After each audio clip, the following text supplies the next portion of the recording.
2020년 2월 12일 수요일 송인광 판사 재판부의 정경심 교수님 마지막 재판이 있었습니다. 이날 재판은 오후 2시부터 시작됐습니다. 네, 맞습니다. 재판이 늦게 시작하니까 늦게 가도 될 줄 알고 늦잠 자고 12시쯤 도착하니까 이미 사람이 엄청나게 많았습니다. 그런데 기사에 쓴 사진들을 보니까 제 사진이 있습니다. 여기요.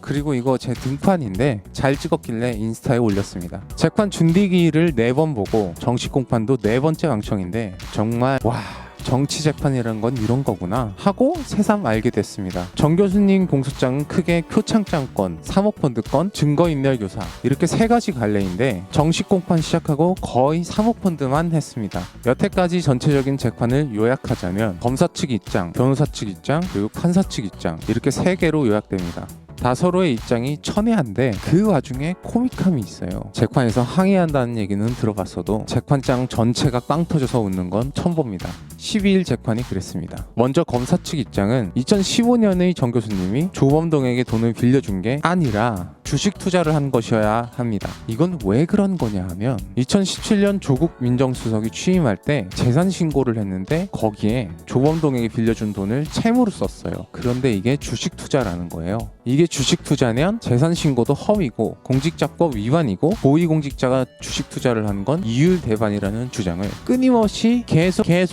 합니다.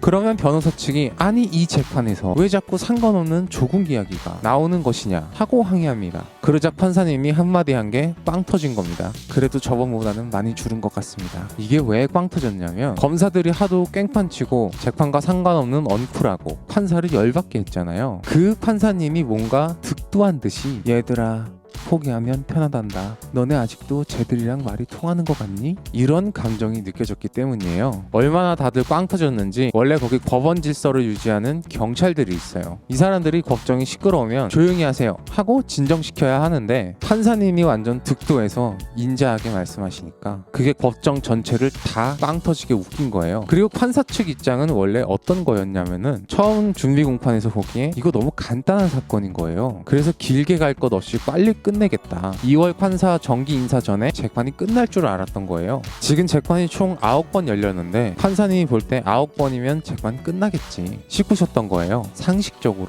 그래서 초반에 보석 얘기도 하신 거고. 그런데 검사들이 증거 목록 안 주고 이름 지어서 주고 추가 기소해서 말도 안 되는 공소장으로 사건 병합해달라고 했다가 공소장 변경해달라고 했다가 소리 지르고 난리 깽까당을 치니까 재판이 무진장 길어졌고 처음 판사의 예상과 다르게 재판 중에 정기 인사로 딴 데 발령이 난 겁니다. 그래서 판사 측이 득도해버린 거예요. 정기 인사 때문에 다른 재판부의 사건을 넘겨주는 입장에서 뭔가 큰 결정을 하면 다음 재판부에 영향을 주기 때문에 보석 여부는 결정하지 못한 겁니다. 실제로 그렇게 얘기하셨습니다. 그리고 변호인 측 입장은 바뀌는 재판부가 누구인지에 따라서 대응을 달리하겠다는 입장입니다. 이 말이 왜 나왔냐 하면 판사님이 새로 오는 재판부는 여태 재판했던 내용을 모르니까 재판을 처음부터 다시 시작하는 재판 절차 갱신 문제가 있는데 이걸 좀 신속하게 검사와 변호사가 주체적으로 빨리 중요한 쟁점만 추려서 하는 게 어떻겠냐 이렇게 제안하셨습니다.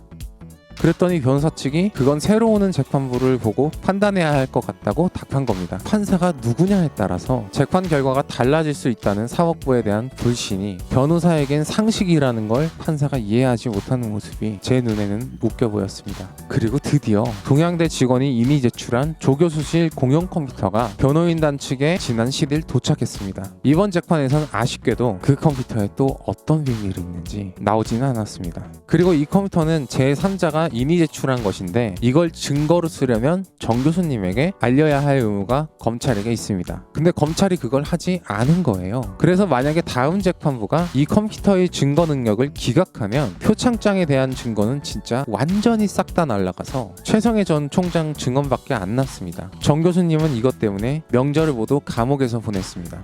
이날 언론에 나오지 않은 이야기가 몇 개 있는데 검찰이 또 강남 건물주 이야기를 했습니다. 보통 사람은 강남의 건물을 건물을 사는 꿈을 꾸지 않는다며 강남의 건물주가 되는 꿈을 꾸는 전 우주의 모든 생명체를 수사할 기세로 강력하게 그 꿈이 얼마나 위험한 것인지 여러 번 주장했습니다. 그리고 검찰이 생각하는 인간 무의식 세계에 대한 고찰도 얘기했어요. 정 교수님이 휴대폰 메모장에 저녁에 꿨던 꿈에 대해서 메모를 했었는데 그걸 증거라고 PPT에 크게 띄어서 읽으며 그 꿈을 해몽했습니다.